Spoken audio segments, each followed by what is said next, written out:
가장 문제는 지금 주식을 하나도 가지고 있지 않으신 분들, 이런 분들 같은 경우에 일단은 물릴 걸 각오하고 사야 된다. 시장의 변동성이 확대되는 그런 구간에서는 추가 매수를 할 생각으로.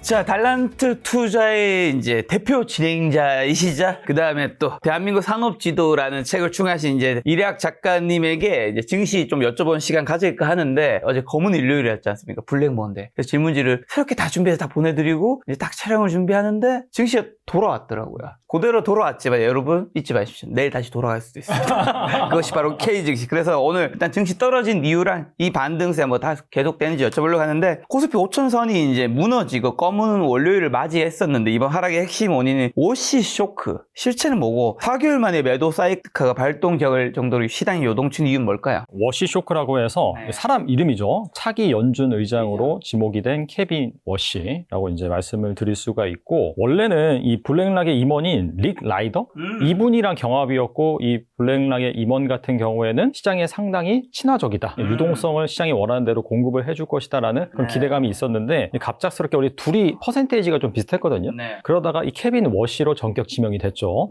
자, 그런데 이 케빈 워시의 이력을 살펴보면은 2010년 그때 이제 글로벌 금융 위기 직후에 이 벤 버냉키가 연준 의장이었고, 그때 헬리콥터 벤이라고 해서 시장에 막 유동성을 막 공급해줘야 된다. 그러니까 헬리콥터에서 돈을 뿌리듯이 그렇게 이제 해야지 경기가 살아난다라고 했는데, 이 케빈 워시가 그 상황에서 이제 연준 위원이었는데 반대를 했습니다. 반대를 하고, 근데 결국에는 찬성표를 던졌어요. 왜냐면은 뭐 내가 반대해가지고 뭔가 이 제도적으로 이 액션이 늦춰지는 것보다는 일단은 의장의 의견에 따르겠다라고 하면서 일단 찬성표를 던진 다음에 나중에 2011년도 가서는 자기가 이제 사임을 한 거예요. 좀 자기는 원래 그 의견과 맞지 않았다라고 얘기를 하면서. 그래서 그때 보여줬던 그러한 유동성에 대한 매파적인 그런 스탠스, 행동 때문에 케빈 워시가 연준 의장에 등극을 한다라고 한다면은 아무래도 이 대차대조표 축소라든지 이런 정책을 쓰지 않을까라는 그런 시장의 우려, 이 부분 때문에 갑작스럽게 이렇게 유동성 발작 현상이라고 하죠. 그런 것들이 발생을 했고, 자, 그러다 보니까 가장 최근에 이 강세를 보였던 자산이 뭐 주식도 아니고 코인도 아니고 바로 그쵸,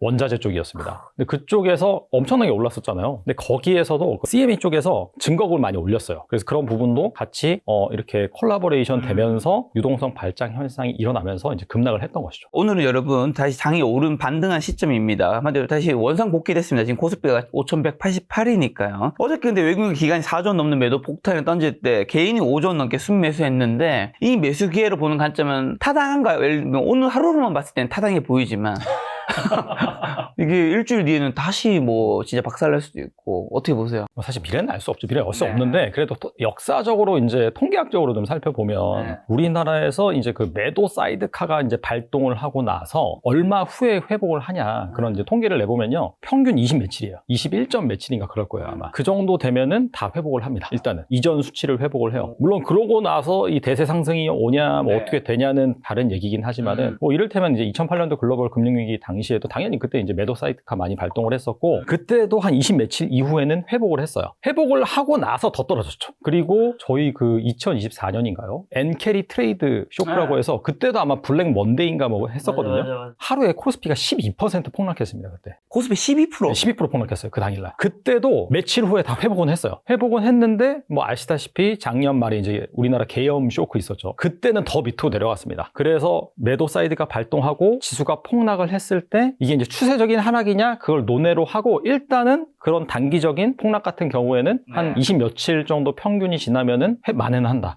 그렇게 볼 수가 있어요. 자, 그럼 바로 이어지는 중요한 질문이죠. 이번 사태가 일시적 조정인지 아니면 장기 하락장의 시작인지, 강세장, 현재까지 강세장이었는데 이거 지속되는지. 일단은 그 두 가지 관점으로 봐야 될 것 같은데, 첫 번째는 결국에는 이게 이제 유동성 쇼크로 발생한 그런 부분이잖아요. 유동성 쇼크로 발생한 부분이기 때문에 이 부분이 어느 정도 진작이 된다라고 한다면은 사실 이 이슈 같은 경우에는 뭐 단기적인 기술적 조정에 지나지 않는다, 이렇게 이제 판단해 볼 수가 있고, 그리고 앞서서 말씀드렸다시피 최근에 뭐 금이라든지 은이라든지 특히나 우리나라 증시라든지 너무 많이 올랐어요, 단기간에. 그래서 이 기술적 지표 중에서 이 RSI라고 해서 상대 강도 지수라고 해서 얼마나 증시가 과열됐는지 내지는 완전히 정반대 상황을 판단하는 지표가 있는데, 보통 70 이상이면 과열이라고 보거든요. 근데 한때 90까지 갔습니다. 그리고 뭐 아시다시피 원래 폭락하기 전에 각도가 가장 가팔라요. 그래서 그 엄청난 각도를 보여줬기 때문에 이번에 이렇게 단기적으로 급 급락한 그런 사건이 발생할 수가 있었던 거고 그렇다면 이제 여기에서 더 가냐 추세적으로 이 부분은 그러니까요. 당연히 이제 펀더멘탈이 결정하는 문제이긴 한데 그렇죠. 저는 여전히 펀더멘탈은 견고하다라고 이제 생각을 합니다. 뭐 아시다시피 코스피 뭐 올해 연간 영업이익 전망치가 연초에는 한 400조에서 최근에는 한 450조, 460조 계속해서 올라가고 있는 그런 네. 흐름이긴 하거든요. 뭐 아시다시피 그 중심에는 또 반도체가 자리하고 있고 여전히 이 반도체 쪽에서 가격 인상이라든지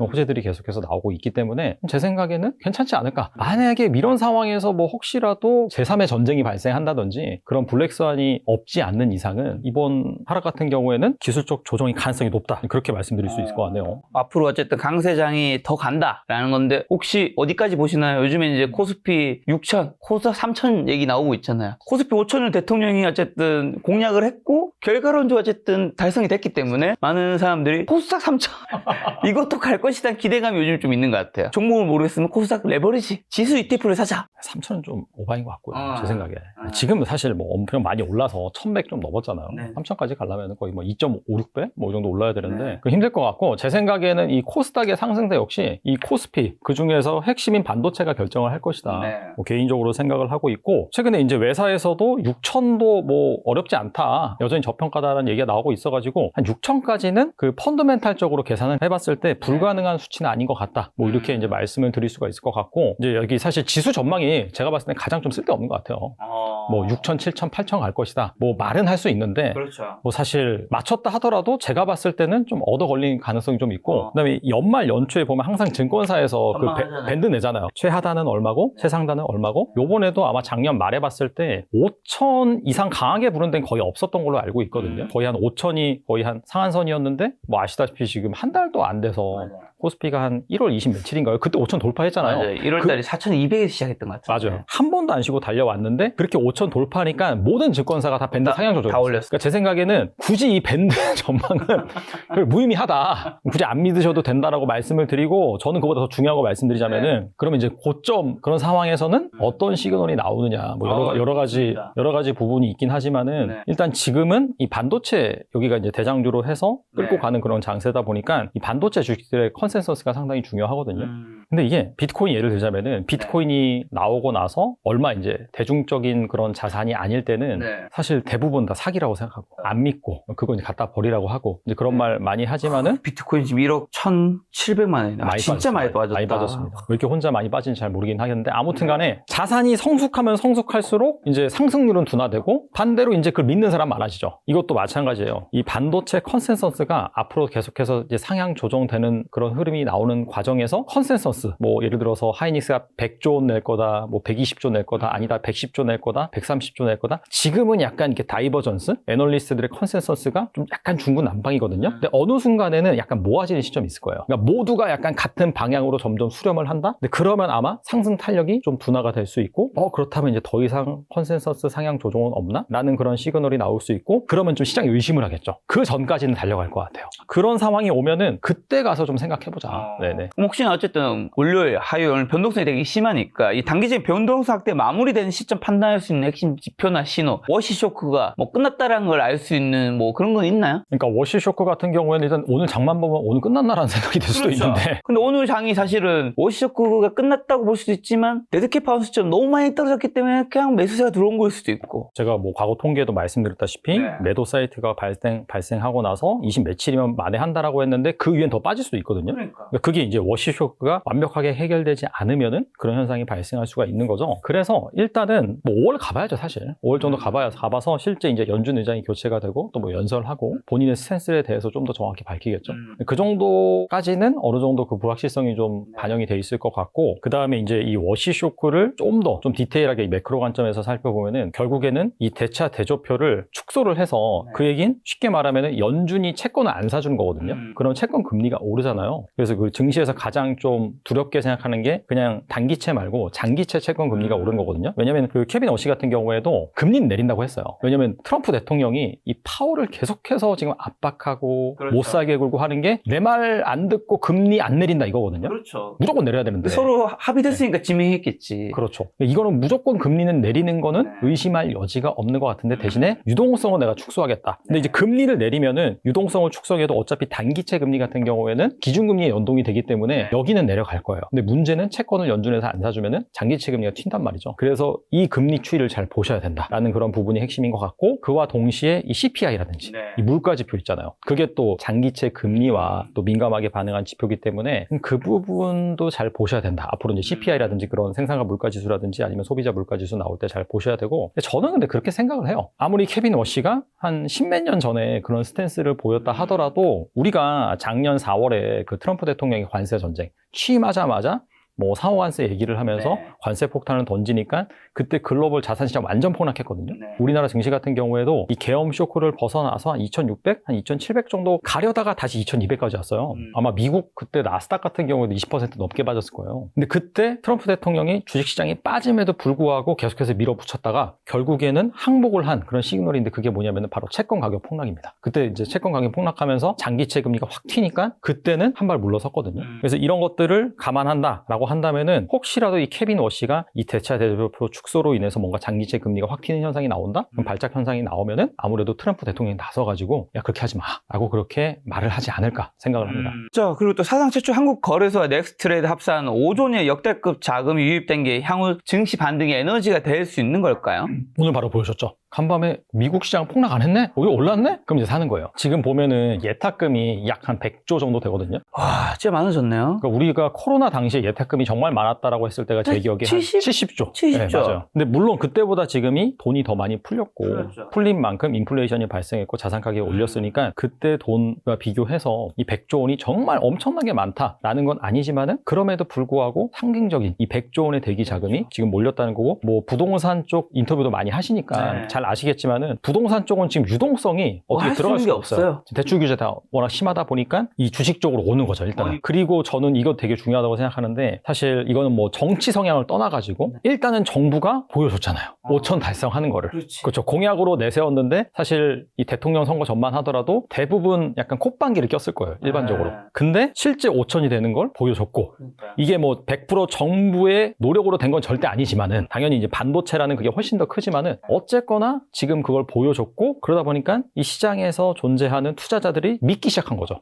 K증시도 된다. 미국 증시보다 나을 수도 있겠는데? 거기에다가 RIM인가요? 지금 미국에서 투자하는 거를 지금 1분기 내 다 팔고 들어오면은 거기에 대해 세금도 안 물리고, 이런 것들이 맞물리면서 지금 이 증시를 올리려는 그런 추진력은 충분한 상황이다. 이렇게 볼 수 있을 것 같아요. 자, 그러면 이번에 또 가장 많이 폭락한 거 말씀해 주신 데 금, 은인데, 원래 불확실성 커지면 보통 안전자산으로 돈이 몰리는데 이번에 금과 은이 햇물과 선물 모두 폭락했단 말이죠. 그 배경은 앞서 말한 이유들이 다 포함된 것 같은데 또 어떤 것도 있을까요? 일단은 가장 큰 이유는 너무 많이 올랐어. 너무 많이 올랐다. RSI 지표가 90을 넘어섰다. 이제 그 부분이 될 수 있을 것 같고, 근데 이제 서사를 보면은 금이랑 은이 오를 수밖에 없는 거는 뭐 지명한 사실이었다라고 말씀드릴 수 있고, 뭐 아시다시피 지금 트럼프 대통령이 짠하고 등장하면서 지금 다극화의 시대, 좀 더 심하게 말한다면 무극화의 시대로 가고, 어제의 동맹이 나의 적이 될 수 있는 그런 상황이고, 그러다 보니까 사실 그런 것들에 이면에 뭐가 있냐면은 미국이 그만큼 약해졌다는 거거든요. 예전만큼 여유가 없다. 그러니까 상호관세 부과하고, 그 다음에 동맹국을 상대로 방위비 더 인상을 해라 라고 하는 게 그만큼 미국이 너희들을 이제 도와줄 여력이 없다. 우리가 왜 도와줘? 너희들도 당연히 비용을 내야지. 이런 상황이 가면서 달러의 지위가 예전보다 약해지고,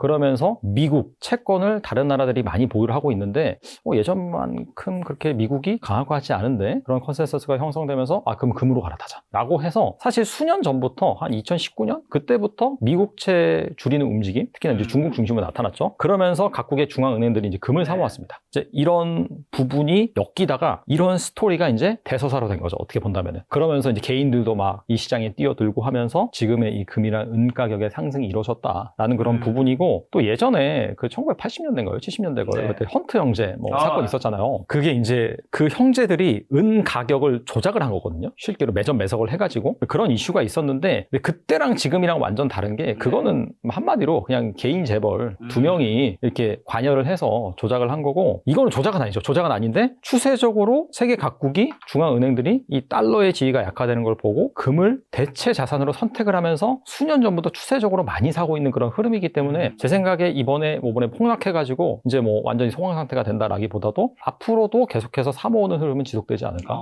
생각이 원만대로 듭니다. 지금의 하락이 있었지만 앞으로 다시 약간 반등했고 이미 이제 강세로 간다는 거잖아요. 그럴 가능성이 더 높다고 보고 특히나 은 같은 게 최근에 정말 많이 올랐는데 네. 이게 첨단 뭐 로봇 그다음에 우주항공 뭐 반도체 이런 게 들어가면서 구리보다 은이 점점 더 많이 쓰이고 있어요. 전도율 같은 경우는 은이 훨씬 더 은이 높거든요. 높다면서요? 네. 그래서 은 같은 경우에는 이 산업 수요가 상당하기 때문에 네. 또 그런 부분까지 수요가 확대되는 부분까지 있어가지고 제 생각에는 여기서 이제 확 꺼지고 끝나는 게 아니라 앞으로도 더 가지 않을까 생각을 합니다. 그럼 이번에 떨어진 거를 차익 실현으로 봐야 하는지 뭐 자산시장 전반 유동성 위기로 봐야 하는지에 대해서는 자산시장 전반 유동성 위기는 아니라는 입장이시겠네. 그렇죠. 유동성 발작 현상으로 인해서 순식간에 디레버리징이 발생한 거고, 네. 뭐 금이나 은 같은 경우에도 특히나 이제 뭐 중앙은행들이 이런 쪽에서 뭐 레버리지 써서 뭐 선물 사거나 네. 그러진 않거든요. 근데 개인들은 아니 금 가격, 은 가격이 지금 뭐 연초 들어와가지고 지금 뭐 몇십 %가 올랐는데 야 대박이네. 그러면서 여기다가 안전자산이네 이러면서 차익까지 해가지고 레버리지 투자를 했던 거죠. 근데 이런 상황에서 증거금을 또 CME에서 올리고 금, 은 가격이 폭락하면서 이 레버리지를 썼던 투자자들이 마진콜이 발생을 하면서 순식간에 확 하락했다. 그러니까 은 가격 같은 경우에는 거의 하루 만에 30% 폭락하기도 한 그런 상황이 발생한 건데 그냥 이런 좀 과열된 거를 어느 정도 좀 정리하고 다시 가는 그런 흐름이다라고 볼 수 있을 것 같아요. 자, 이런 상황에서 그러면 개인 투자자분들이 좀 가져야 가장 중요한 심리적 태도와 포트폴리오 조정 원칙은 뭘까요? 왜냐하면 월요일에 굉장히 폭락할 때 사이드카드 발동하고 했으니까 많은 분들이 막 무서움에 공포에 파신 분도 있을 거고 또 오를 때는 와 다시 오르면 막 너무 온도차가 심하니까 심리적인 안정감도 쉽지 않을 텐데 이럴 때 어떻게 해야 될까? 포트폴리오 또 조정 어떻게 해야 되고? 만약에 이건 사람마다 좀 다를 것 같은데 기존에 주식을 보유하고 계신 분들 같은 경우에는 그냥 홀딩이다.